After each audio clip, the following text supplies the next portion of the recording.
नमस्कार, बहुत स्वागत है आपका। आप देख रहे हैं ग्रैंड धर्मा सन्मार्ग।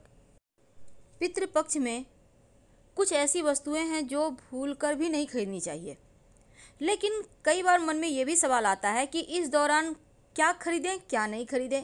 तमाम तरह की बातें हैं। चलिए आज हम आपकी उलझनों को समाप्त करते हैं। पितरों की तृप्ति के लिए समर्पित ये पितृपक्ष या श्राद्ध पक्ष जो अब चल रहा है, और पितृपक्ष में पितरों की आत्मा को तृप्त करने के लिए तर्पण भी किए जाते हैं, पिंडदान और श्राद्ध जैसे अनेक कर्म कांड भी किए जाते हैं।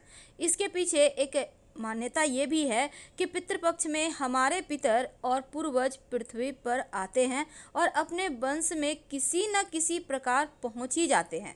पितरों की आत्मा की शांति के लिए ये तमाम कर्म कांड किए जाते हैं और उनके आशीर्वाद से ही हमें धन मिलता है, हमें विद्या मिलती है, ऐश्वर्य को प्राप्त करते हैं, वंश वृद्धि होती है, मान सम्मान बढ़ता है और पद प्रतिष्ठा में भी वृद्धि होती है, घर परिवार में उन्नति होती है।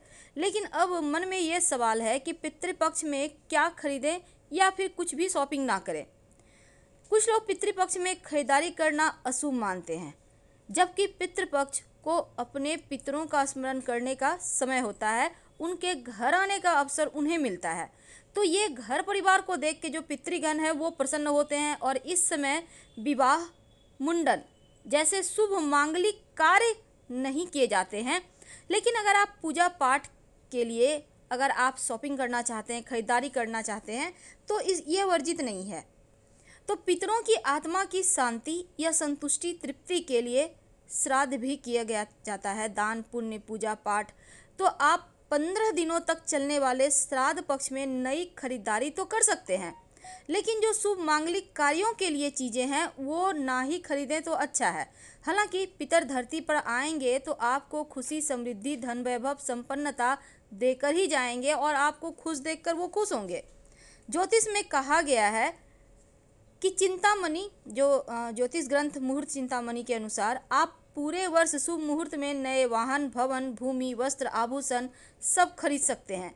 लेकिन परिवार में किसी का निधन हो गया है तो सूतक काल में शुभ कार्य और मांगलिक कार्य के लिए खरीदारी करना वर्जित माना जाता है। उम्मीद है आपके मन के जितने भी सवालात होंगे उसके जवाब आपको मिल गए होंगे। तो हम आपसे विदा लेते हैं। शौर्य और वंश वृद्धि के लिए, धन वैभव के लिए उनको तर्पण करें, उनको दिल से याद करें। हम आपसे विदा लेते हैं।